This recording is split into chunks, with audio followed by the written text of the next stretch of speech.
చంద్రబాబు రథయాత్ర విభిన్నంగా సాగుతోంది. తొలి రోజు బస చేయవలసిన తొట్టంబేడు మండలం కొత్త కండ్రిగ గ్రామానికి ఆయన ఈ తెల్లవారుజామున 4 గంటలకు చేరుకున్నారు. దారి పొడవునా గ్రామాల్లో ప్రజలు ప్రసంగించాలని పట్టుపట్టడం వల్ల యాత్ర ఈ తెల్లవారుజాము వరకు సాగింది. ఆ సమయంలో గ్రామస్తులతో భోజనం చేసి గ్రామ సభ నిర్వహించారు. అక్కడ కేవలం గంటసేపు మాత్రమే విశ్రాంతి తీసుకుని తర్వాత జిల్లా పార్టీ సమావేశం నిర్వహించారు. ఈ మధ్యాహ్నం మీకోసం యాత్ర నెల్లూరు జిల్లాలోకి ప్రవేశిస్తుంది.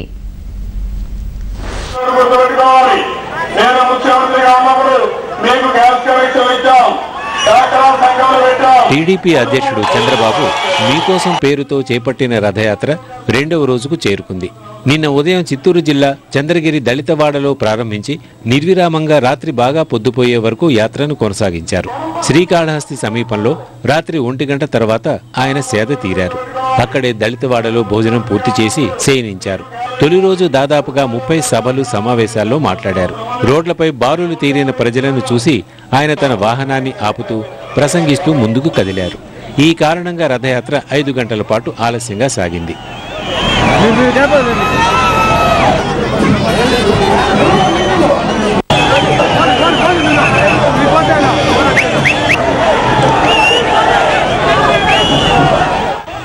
ప్రతి చోట ఆయన ప్రభుత్వ వైఫల్యాన్ని తీవ్ర స్థాయిలో ఎండగడుతూ సాగుతున్నారు. 4 ఏళ్ల కేంద్ర రాష్ట్ర కాంగ్రెస్ ప్రభుత్వాల అవినీతి కుంభకోణాలను వివరిస్తూ ప్రచారం సాగించారు. ప్రజల సమస్యలు క్షేత్రస్థాయిలో తెలుసుకుని తదనుగుణంగా విధానాలు రూపొందిస్తామని చంద్రబాబు ప్రకటించారు.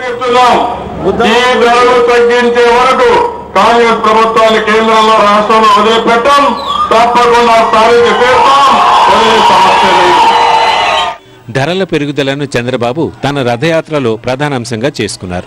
4 ఏళ్లలో నిత్యావసర వస్తువుల ధరలు 400 రెట్లు పెరగటానికి కేంద్ర రాష్ట్ర ప్రభుత్వాల విధానాలే కారణమంటూ దుయ్యబట్టారు. సామాన్యుడు మధ్యతరగతి ప్రజల జీవనం దుర్భరంగా మారిందంటూ వారి మద్దతు పొందే యత్నం చేశారు.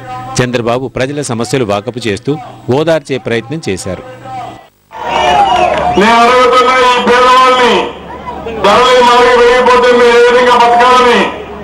కనీసం కూరగాయలు కొనే పరిస్థితులు లేకుండా ఇంకో పక్కన చూస్తా ఉంటే భూమి విలువ కూడా పెరిగిపోయి ఇంటి జాగాలు లేకుండా ఇల్లు కట్టుకోకుండా అద్దె ఇళ్ళలో మీరుండే పరిస్థితి వస్తా ఉంది.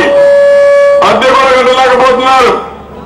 ఇటీవల కాలంలో మనం తీసుకున్న డెవలప్మెంట్స్ వల్ల రేణిగుంట మండలంలో బాగా డెవలప్ అయింది. కానీ ఈరోజు ఇల్లు కట్టాలంటే సిమెంట్ రేటు పెరిగిపోయింది, స్టీల్ రేటు అన్ని రేట్లు పెరిగిపోయాయి. చిత్తూరు జిల్లా నుంచి రథయాత్ర ఈ మధ్యాహ్నం నెల్లూరు జిల్లాలోకి ప్రవేశించనుంది. వెంకటగిరి నియోజకవర్గంలో అడుగుపెట్టి దాదాపుగా 2 రోజుల పాటు జిల్లాలో పర్యటన సాగుతుంది.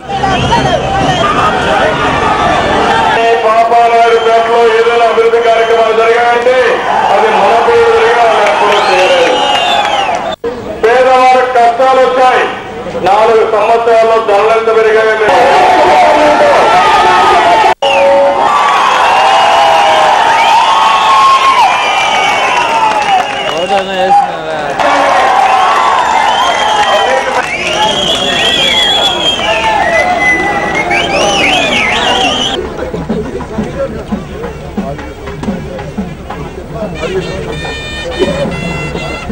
పి శ్యామల ఎంపీటీసీ ఓడిపోయిన అభ్యర్థి శ్రీనివాసులు గోపాలయ్య ఇద్దరు ఇక్కడ మాట్లాడడం ఏ రచ్చబంగా మర్చిపోను.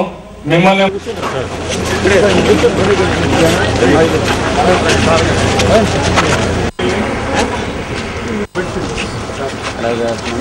ఒకసారి